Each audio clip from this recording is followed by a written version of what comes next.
So you've heard of the name IFZA and you're intrigued. Fast setup, attractive pricing, great location in Dubai. But how exactly does it work?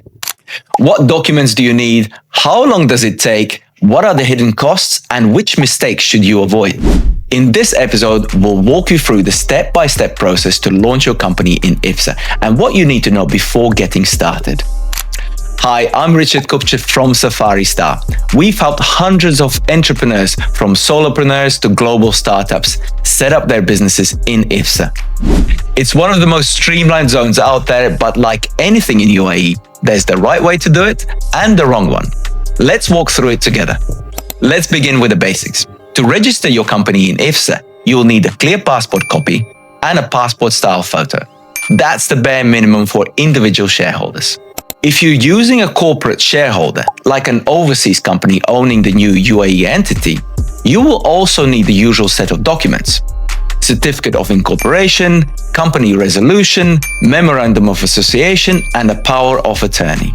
All of these need to be notarized and legalized, especially if they were issued outside the UAE. This can take time, so prepare early. For your activity, IFZA has a broad list, from consulting and trading to marketing and media. Be sure to select the right one from the start. Some activities require special approvals or may impact your visa eligibility. Now, what about timing? IFZA is fast, but only when your documents are in order.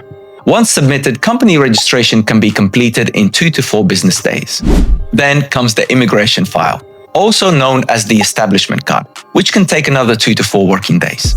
If you need a residence visa, you're looking at 10 to 15 working days or more, depending on the speed of your Emirates ID, your medical test, and visa stamping. Bank account opening is where things can vary the most.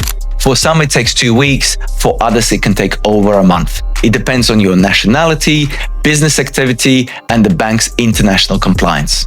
A quick tip: don't wait. Start your visa process as soon as you get your license, especially if you're the company's main signatory. Most banks will ask for that. Let's talk numbers.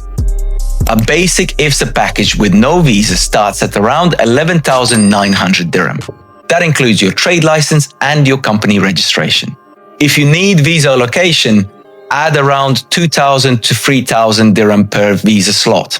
Then there are visa costs themselves: medical tests, Emirates ID, health insurance, visa stamping. That all adds. You're looking around 3,500 to 5,000 dirham per person. IFZA offers bundles too, like one license with 2 visas. But be cautious, cheaper isn't always better, especially if it locks you in for restrictions later. And finally, banking. Most UAE banks require a minimum deposit of 25,000 to 50,000 dirham. Some also charge monthly fees, so factor this into your startup costs. Even though IFZA is known for being smooth, we've seen entrepreneurs fall into a few traps. First, choosing the wrong business activity. If it's too generic or doesn't match your operations, banks may delay or reject your application. Second, ignoring visa timelines. Many assume that visa comes instantly after license approval, but in reality, it's a multi-step process that needs planning. Third, skipping the paperwork. Even digital setups need strong documentation. Missing a signature or inconsistent name can trigger delays.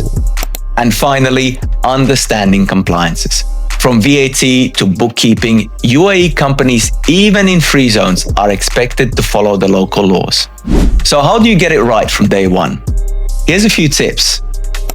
First, get professional advice on your business activity. Don't guess. Choose based on your actual operations and long-term goals. Second, plan your visa strategy up front. Even if you don't need a visa now, think ahead. Will you be hiring, moving to the UAE? Planning early helps avoid extra costs later. Third, start with clean accounting. Even if your revenue is zero, you'll need to file returns and stay compliant. Having proper bookkeeping from day one makes future audits and funding rounds much easier. That's it for today's walkthrough of the IFZA setup process. If this helped clarify your next steps, hit the like button, subscribe to the channel, and don't forget the bell icon to stay updated.